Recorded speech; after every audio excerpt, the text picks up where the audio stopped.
ការសង្គ្រាមថៃធ្លាក់អ្នកក្របចំដែលផ្ទុះឡើងផ្ទុះចំអាម៉ោងដែលសិស្សចាញ់លេងផង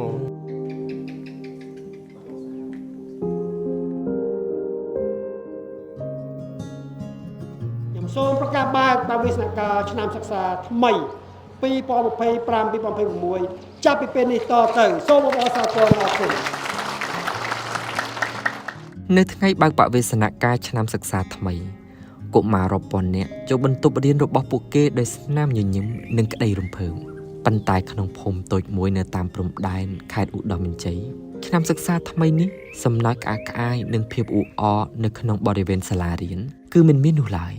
អ្វីដែលនៅសេសសល់គឺជញ្ជាំងសាលាដែលបានបាក់បែកធ្លុះធ្លាយហើយមេឃខ្លាចជាដំបូលអគារសាលារៀនដោយសារកម្លាំងគ្រាប់កាំភ្លើងគ្រាប់ផ្លោងនិងគ្រាប់បែកជាដើមអំឡុងការវាយប្រយុទ្ធគ្នាដោយអាវុធរវាងកងទ័ពកម្ពុជានិងកងទ័ពថៃ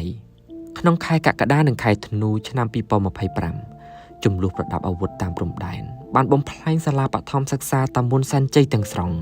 អគារសិក្សា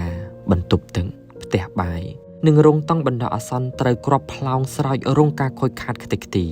ទីធ្លារត់លេងរបស់កុមារប្រែទៅជាទីធ្លានៃរណ្ដៅគ្រាប់បាយគ្រាប់ផ្លោងដែលធ្លាក់ខ្ទាតធ្វើឲ្យដីខូងចោះដោយកន្លែងផងសាលារៀនមិនមែនជាគោលដៅយោធាឡើយប៉ុន្តែក្នុងសង្គ្រាមសូម្បីតែកន្លែងដែលគួរតែមានសុវត្ថិភាពបំផុតសម្រាប់កុមារក៏មិនអាចរួចផុតដែរ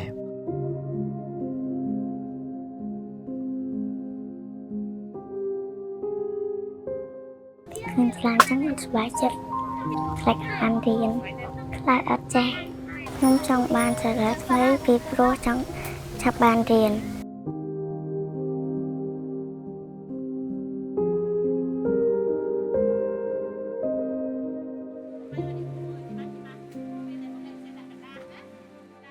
កុមារីហ៊ួនវិជ្ជនីជាកុមារមួយរូបក្នុងចំណោមកុមារជាច្រើនដែលបានបាត់បង់កន្លែងអប់រំនិងអារម្មណ៍សុវត្ថិភាពដែលពួកគេធ្លាប់ស្គាល់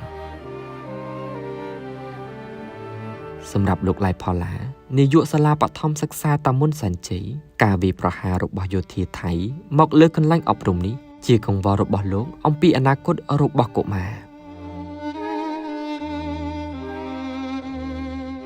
បញ្ហាប៉ះពាល់មានច្រើនទីមួយសិស្សបាត់បង់ការសិក្សាបាទសិស្សអត់មានចំណេះដឹង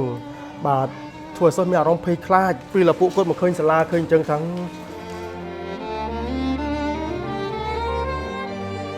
ការរៀននៅក្នុងតង់តូចចង្អៀតខ្វះសម្ភារៈគឺលំបាកគ្រប់គ្រាន់ហើយប៉ុន្តែការភ័យខ្លាចពីសង្គ្រាមធ្វើឲ្យកុមារជាច្រើនស្ទើរតែបាត់បង់ក្តីសង្ឃឹម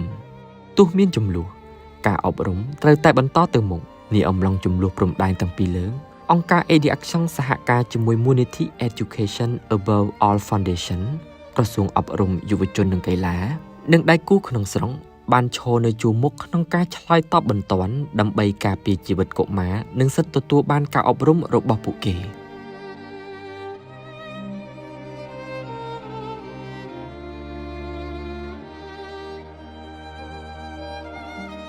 កុមារទាំងនោះទទួលបានការគាំទ្រដោយផ្ទាល់ពី AD Action ទាំងក្នុងតំបន់ភាគសឹងតំបន់លឿងនិងតំបន់ក្រហម AD Action បានបន្តរួមចំណែកដើម្បីធានាថាកុមារអាចបន្តការសិក្សាទោះបីស្ថិតក្នុងភាពភ័យខ្លាចការបាត់បង់និងការផ្លាស់ទីលំនៅក៏ដោយក្នុងរយៈពេល6ខែ AD Action បានគាំទ្រកុមារជាង 30,000 នាក់ក្នុងខេត្តពោធិ៍សាត់បន្ទាយមានជ័យឧត្តរមានជ័យព្រះវិហារបាត់ដំបងសៀមរាបនិងកោះកុងតាមរយៈថ្នាក់រៀនបណ្ដោះអាសន្នសម្ភារៈសិក្សាអាហារនិងការគាំទ្រផ្លូវចិត្ត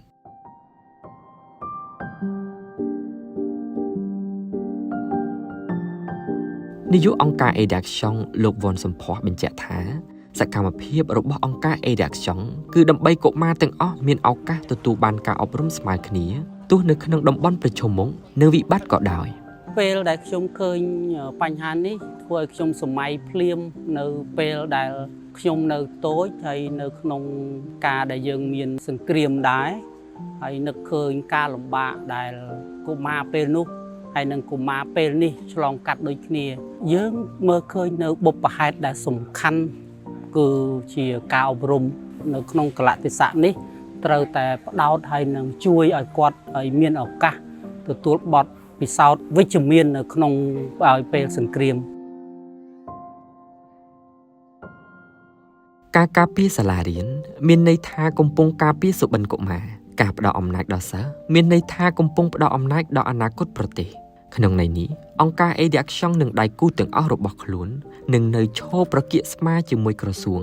ស្ថាប័នពាក់ព័ន្ធនៅក្នុងសមរភូមិជួរក្រោយដើម្បីធានាថាកុមារគ្រប់រូបដែលរស់នៅតំបន់ព្រំដែនអាចបន្តការសិក្សារៀនសូត្រក្រេបយកចំណេះដឹងពង្រឹងសមត្ថភាពនៅក្រោមលក្ខខណ្ឌមួយដែលមានសុវត្ថិភាព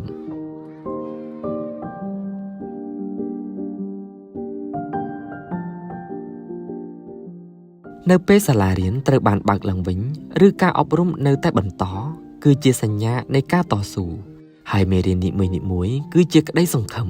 ដំណើរក្រេបយកចំណេះដឹងរបស់កុមារនីមួយៗគឺជាជំហាននៃក្តីសង្ឃឹមថាពួកគេក្លាយជាធនធានមនុស្សដ៏មានសក្តានុពលសម្រាប់សង្គមនិងប្រទេសជាតិ